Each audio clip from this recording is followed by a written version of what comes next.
السلام علیکم حضور. سلام. میرا نام سدرا مریم ہے اور میرے ابو کا نام سدرا شاہد لطیف ہے. میں نارتھ لندن جماعت سے تعلق رکھتی ہوں. حضور میرے 2 سوال ہیں. میرا پہلا سوال ہے یوتھنیزیا کے بارے میں اسلام کی کیا تعلیم ہے؟ وہ جو موت کی وجہ سے خوف سے خودکشی کر لیتے ہیں. ہاں جی. ہاں، خودکشی باہر حرام ہے ہر حالت میں.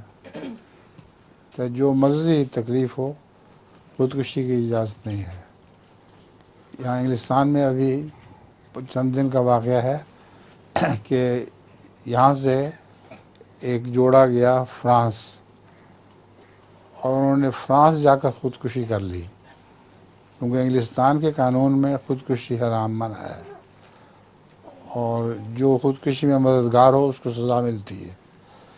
واپس آ کر انگلستان کی حکومت نے ان پر مقدمہ کیا جو اس کے ساتھی تھے اور کہا تم نے مدد کی ہے خودکشی میں، تمہیں سزا ملنی چاہیے. اب یہ مسئلہ اٹھ کھڑا ہوا ہے کہ خودکشی تو کسی اور زمین پہ جا کے کی ہے. دوسرے وہ لوگ کہتے ہیں کہ سرزمین جہاں کی بھی ہو وہ باشندے یہاں کے ہیں، اس لیے جب یہ اپنے ملک میں آئیں گے تو ان پر یہ قانون چلے گا. تو بیماری کی شدت کیسی بھی ہو خودکشی باہر اجازت نہیں ہے.